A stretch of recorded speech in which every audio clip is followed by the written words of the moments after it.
In a remote village in the English countryside, a break-in and murder took place, with the victim being the wealthiest manor owner in the area. According to the clues left at the scene, the prime suspect is his adopted son, who would inherit the estate upon the manor owner's death. Most notably, the adopted son mysteriously disappeared that night. With these obvious clues, the case should be easy to solve. However, the problem lies in the fact that these clues seem too conspicuous, almost deliberate, raising the question of whether the adopted son is really the culprit. If not, how did the real murderer deceive everyone? Hello, everyone. Today, let's delve into one of Agatha Christie's classic works, The Murder of Roger Ackroyd, featuring the renowned British detective Poirot.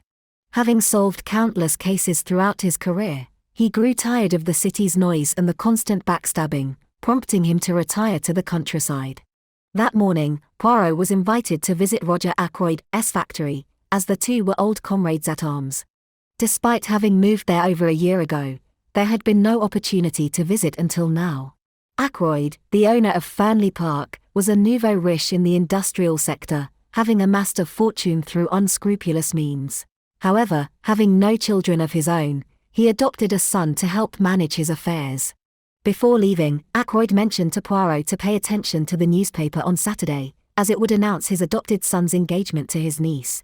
After Ackroyd's brother passed away, his sister-in-law and niece had been living there. As everyone was considered family and the two children were not related by blood, Ackroyd had arranged the marriage. Upon learning that his father intended to announce the engagement in the newspaper, the adopted son hastily approached him. He used the excuse of not having found a job yet as a reason to postpone the engagement date, which greatly angered Ackroyd. It had already been delayed by 3 months. What was he really thinking? While they were discussing, Mrs. Ferrars called Ackroyd, extremely distraught, and asked him to come over in the afternoon. A few years ago, Mrs. Ferrars' husband died under mysterious circumstances. Since then, she had been living off his inheritance. Despite being alone, her life was relatively comfortable. One evening, she placed a letter in the mailbox and then went to sleep as usual. Unexpectedly, the next morning, the police received news of Mrs. Ferrars' death. Shepherd, the only doctor in the village, after examining the scene, found that Mrs. Ferrars had taken a large amount of sleeping pills before bed. However, whether she died from an overdose would need to be confirmed by an autopsy. Regarding Mrs. Ferrars' death, Shepherd's sister had a different opinion.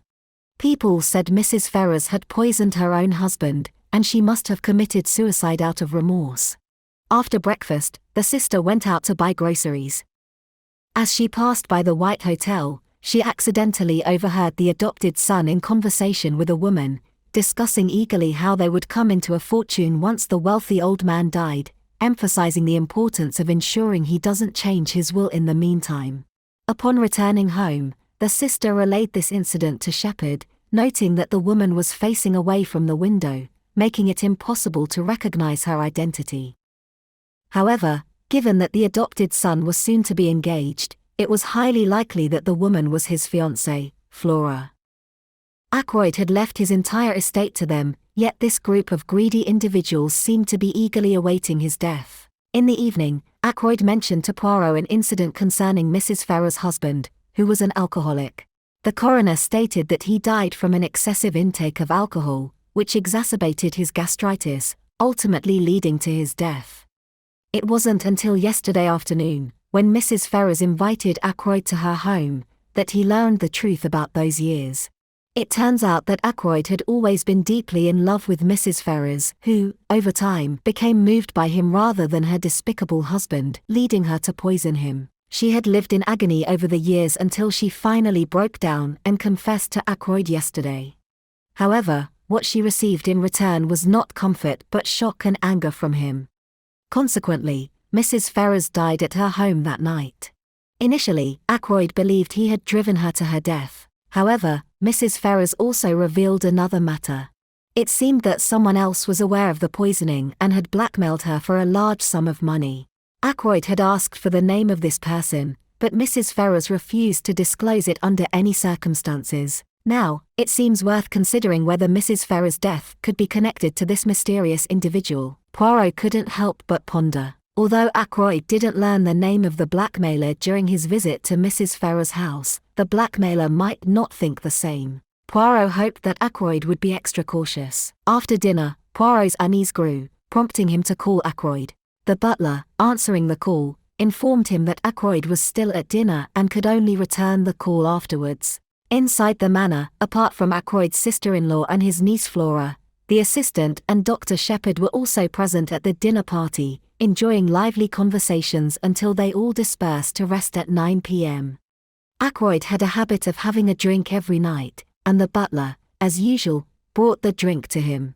However, upon reaching the study's door, the butler saw Flora coming out, who mentioned that her uncle did not wish to be disturbed, prompting the butler to leave. In the dead of night, Dr. Shepherd received a call from the butler, who had just discovered that Ackroyd had been murdered. Shepherd rushed to the scene immediately, but upon his arrival, the butler claimed he had never made such a call. Shepherd was utterly confused, wondering if someone was playing a prank.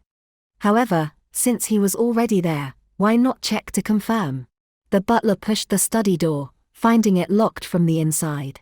Ackroyd never had the habit of locking his door, and combined with the strange call just received, Shepherd instantly had a bad feeling. Consequently, he forcibly broke the door lock. The scene that met their eyes was shocking. A dagger was stuck in Ackroyd's neck, and he had stopped breathing. At that moment, Poirot also arrived. Having never received a call back from Ackroyd, he came to check on the situation, only to find that he was a step too late. After the police were alerted, they immediately arrived at the scene. The door was locked from the inside, suggesting the murderer could only have escaped through the window.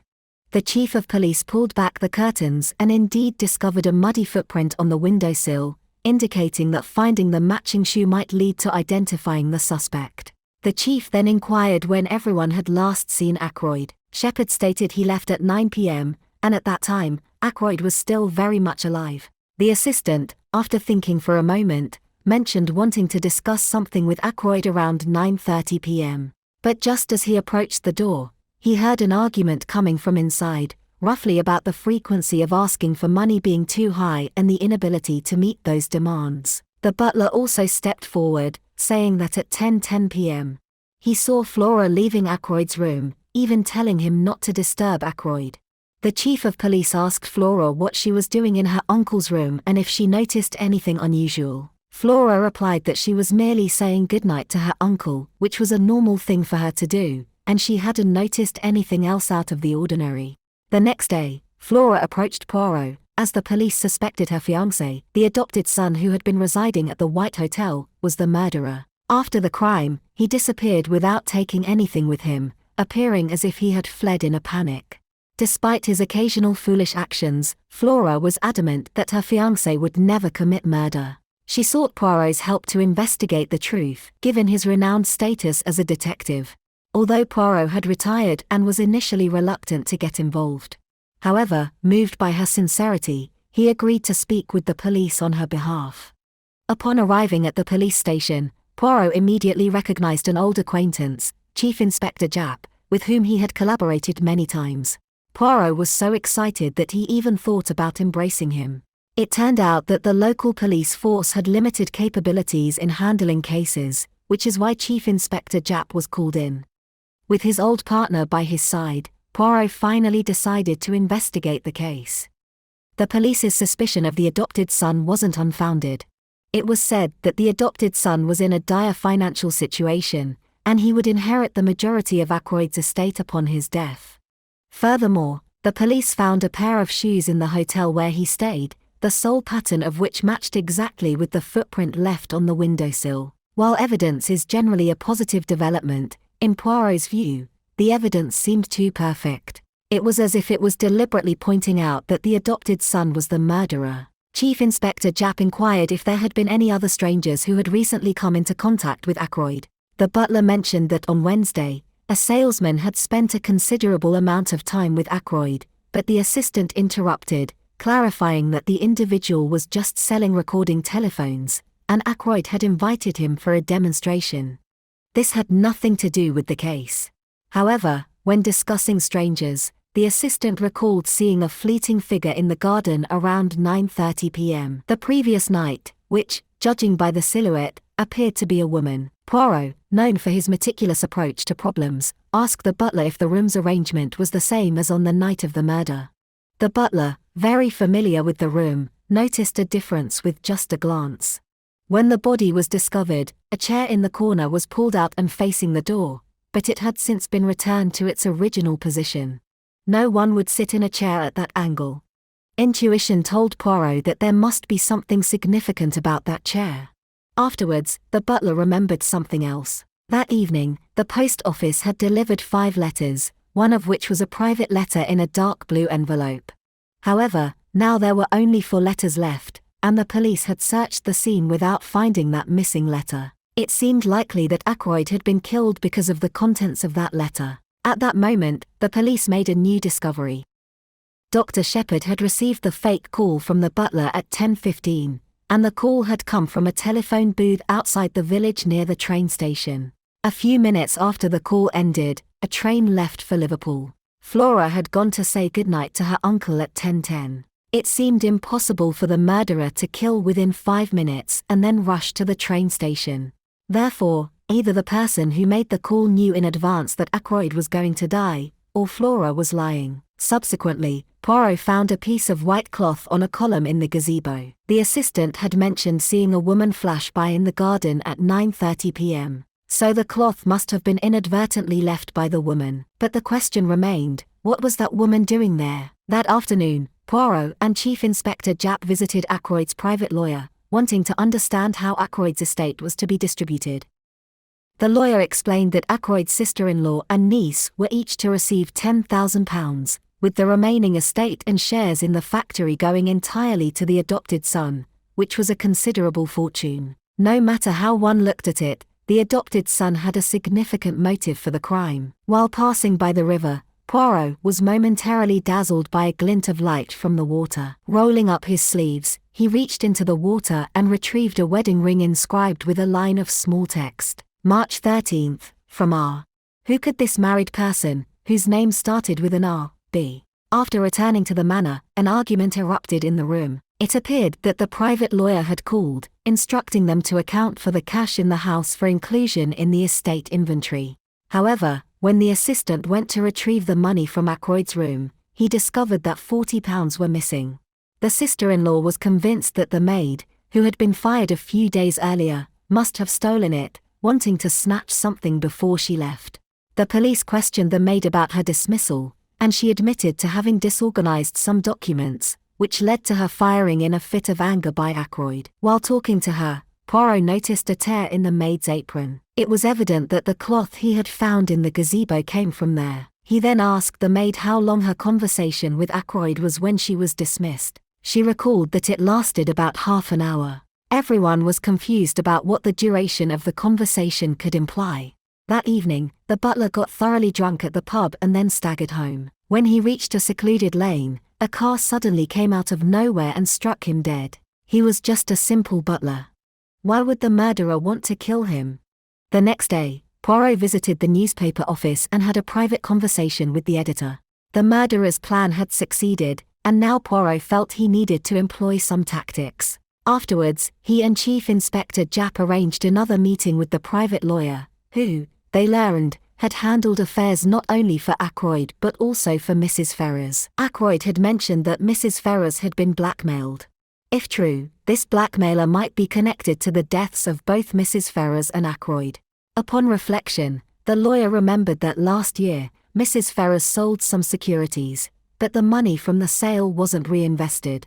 Instead, it was transferred into a personal account, a sum of £20,000. It seemed the blackmailer's demands were quite hefty.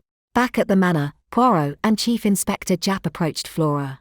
Poirot had already noticed something peculiar about the night of the murder. The butler encountered Flora at the door to Ackroyd's study, but being at the door didn't necessarily mean she had come out of it. She could just as well have been trying to go in. Poirot wanted to know what exactly had happened that night. Faced with the unraveling of her lies, Flora couldn't hide her panic. Although she lived in a luxurious house, she was actually in a tight financial situation and even had significant debts. This was why she was eager to marry the adopted son. That night, she indeed had not gone to the study but had stolen £40 from her uncle's bedroom. When she was coming downstairs, the butler coincidentally came to deliver drinks. Flora, unable to hide, pretended to have just come out of the study and falsely claimed that her uncle did not want to be disturbed. Since Flora had not been to the study, this meant that Ackroyd might have already been dead by 10:10 p.m. In the afternoon, Chief Inspector Japp read a shocking piece of news in the newspaper. The adopted son had been arrested in Liverpool. Japp immediately sought confirmation from the Liverpool police, but they knew nothing of it. Poirot smiled, revealing that he had asked the newspaper editor to release this smokescreen, confident that it would soon bring new leads to light. Indeed, as soon as they arrived at the manor, the assistant informed them of something. The maid seemed to be unwell, crying continuously in her room, refusing to come out no matter what he said. This was expected by Poirot, who knocked on her door and then called out a name, Mrs. Patten. Patten was the adopted son's surname, and upon hearing this title, the maid indeed opened the door. It turned out that she had secretly married the adopted son, which was why he kept postponing the wedding with Flora. 2 years earlier, upon her father's death and laden with his debts, the maid had no choice but to work at the manor, where she met the adopted son. They fell in love at first sight and became engaged privately on March 13 the previous year. The ring Poirot found by the river was the one the adopted son had given her. However, without a job and relying only on the maid's small income, the adopted son couldn't clear their debts. Therefore, he attempted to borrow money from Ackroyd, who made the condition that the adopted son marry Flora. Left with no choice, he reluctantly agreed but made his father promise to keep the arrangement secret, as he did not want the maid to find out. Until last Thursday, Ackroyd had completely lost his patience and decided to make the engagement public on Saturday. Left with no choice, the adopted son explained the current predicament to his wife. The maid was so angry that she threw her ring away on her way home. That same afternoon, she confronted Ackroyd. She had expected Ackroyd to be a compassionate person, but to her shock, he accused her of seducing the adopted son for money and, in a fit of anger, fired her. This is why their conversation lasted as long as half an hour. In the evening, the maid called the adopted son to the garden and told him everything that had happened that day. The figure that the assistant saw at 9:30 p.m. was actually the maid. The two of them had a big argument in the garden, and she accidentally tore her apron while leaving. Poirot asked her how long she had talked with her husband that day, and the maid said it was about 10 minutes. She returned to her room at exactly 9:45 p.m. While everyone was talking, Poirot received a call from a sanatorium. Not long before, he had asked Chief Inspector Japp to investigate the staff and patient list of the sanatorium, and now it seemed they had found a clue. He hurried to the sanatorium and found the person he had been searching for in one of the wards. It was time to unveil the mystery. He invited everyone to Ackroyd's office, where the murderer was among the gathered group. Given the time of the incident, Ackroyd was still alive at 9:30 p.m., as the assistant heard him arguing with someone at the door. Since the topic of money was mentioned, many assumed the person inside was the adopted son. However, from 9:30 to 9:40 p.m., the adopted son was in the garden talking with the maid, so the person inside couldn't have been him.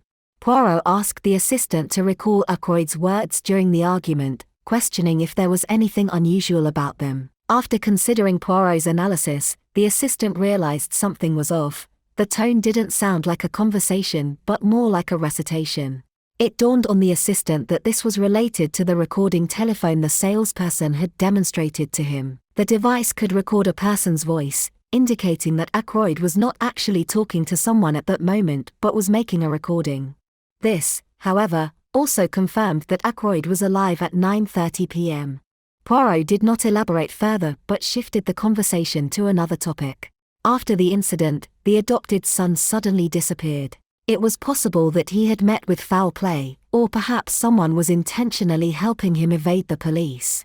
With the hotel being a place of many eyes and ears, only one location offered safety: a private sanatorium. There were 2 sanatoriums in the area, and one indeed admitted a person on Sunday. As he spoke, Poirot opened the door, and the person who walked in was indeed the adopted son. The question now was, who had sent the adopted son to the sanatorium? Dr. Shepherd smiled, and with the adopted son now present, he felt it was no longer appropriate to keep secrets. He admitted to being the one who had arranged for the adopted son to be admitted into the sanatorium. When the adopted son checked into the White Hotel, Shepherd knew something was bound to happen, so he met with him. The adopted son shared everything with Shepherd, including his upcoming marriage and the predicament he found himself in. It was a casual conversation between the two until Ackroyd was murdered. Shepherd's first suspicion fell on the adopted son, so he arranged for him to stay in the sanatorium to lay low for a while. Poirot didn't comment but pulled out a telegram from his pocket, sent from a ship heading to America. Revealing its contents would identify the murderer.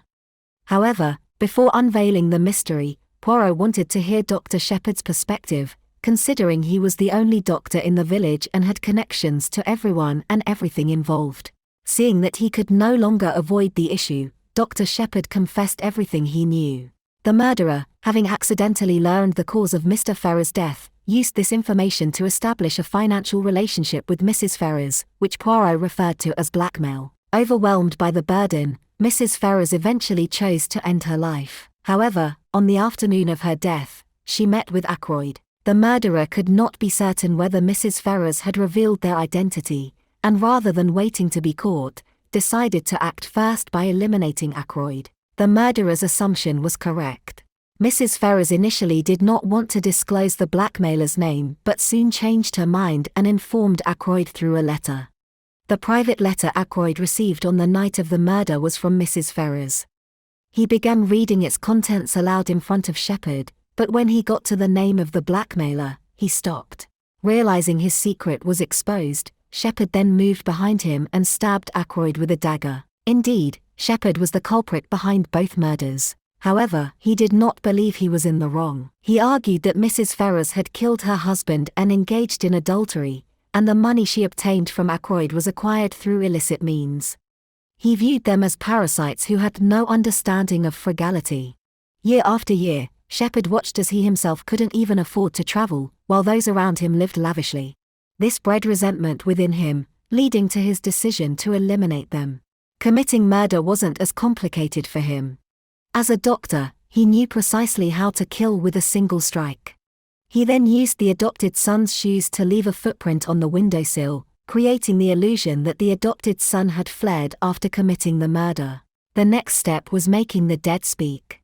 Shepherd rigged a simple timer using a clock to control the recording telephone, which is why the assistant could hear voices in the study at 9:30 p.m. To hide this device, Shepherd moved a chair. After setting everything up, Shepherd went home to wait for a call. The fake call from the butler was actually made by one of Shepherd's patients, who boarded a train to Liverpool right after hanging up. The telegram Poirot received was likely sent by this patient. Upon arriving at the scene, Shepherd instructed the butler to call the police. During this time, he retrieved the timer and the recording device and returned the chair to its original position. Lastly, Shepherd approached the adopted son, claiming his situation was dire, and arranged for him to stay in the sanatorium. As for killing the butler, it was because he was too observant. He knew about the private letter sent that night and noticed the chair had been moved. It wouldn't have taken him long to figure out who the murderer was. Shepherd didn't want to take any risks, so he chose to run him over with his car. With the truth unveiled, Shepherd's sister, seeking to create an opportunity for him to escape, deliberately revealed a handgun from her bag. Shepherd instantly understood her intentions, grabbed the handgun, and rushed out. Chief Inspector Japp, of course, could not let him escape and quickly followed. The revolver had only 6 bullets, and when Shepherd missed his target with the first 5 shots, he knew there was no escape. Preferring to control his own fate rather than face execution, he used the last bullet to end his own life. In the end, Poirot sealed away Shepherd's diary. He had thought that moving to the countryside would allow him to escape the evils of the city. Little did he know, the real evil was not the noise and chaos of urban life, but the darkness and sin lurking within the human heart. And with that, the story comes to a close. The Murder of Roger Ackroyd is indeed one of Agatha Christie's most classic works, and it has even surpassed the famous 10 Little Niggers in fan polls. The novel is uniquely narrated in the first person by Dr. Shepherd, who is cautious and conservative in his actions. This narrative perspective allows readers to uncover clues gradually, solely through his viewpoint, making the twist ending particularly shocking and innovative for its time. Christie's use of the narrator as the murderer was groundbreaking, challenging traditional mystery conventions and solidifying her reputation as a master of the detective story genre. The charm of Agatha Christie's novels lies in their ability to continuously lead audiences into guessing and speculating. Unlike films that often offer an omniscient perspective, novels limit the viewpoint to the characters within the story, magnifying the allure of deduction and making the reading experience both exhausting and exhilarating. Human nature is an inescapable theme in Christie's works, where every character harbors their own ulterior motives. The assistant, controlling the factory alone, stands to gain more power with Ackroyd's death. The butler, after serving in the manor for 6 years, contemplates exposing Ackroyd's secrets upon learning he's been left nothing in the will. The sister-in-law and Flora, while outwardly noble, are parasites living off Ackroyd's wealth and wishing for his early demise. Mrs. Ferrers murders her husband to be with her lover, and Ackroyd, professing love for Mrs. Ferrers, callously abandons her upon discovering she is a murderer. Dr. Shepherd, portraying his blackmail as justice and his murder as a divine act, is not ignorant of evil but simply afraid to confront the darkness within himself. In the end, Poirot, filled with sentiment, grows tired of the city's wickedness and intrigue, opting for a tranquil life in the countryside. Here, amidst the serene green fields and gentle bird songs, where everyone's face wears a kindly smile, lies a hidden truth he's unaware of. Beneath the verdant fields rest horrifying secrets, and the kindly smiles are merely masks. As Poirot suggests, everyone harbors some flaw deep within. For some, it never surfaces, allowing them to lead dignified lives, while others release it, letting evil consume them. Life is about choices, and only by maintaining a balanced perspective can one find the correct answers in each decision. Thank you for joining me in today's story. If you enjoyed my narration, remember to like and support. Your encouragement is my greatest motivation.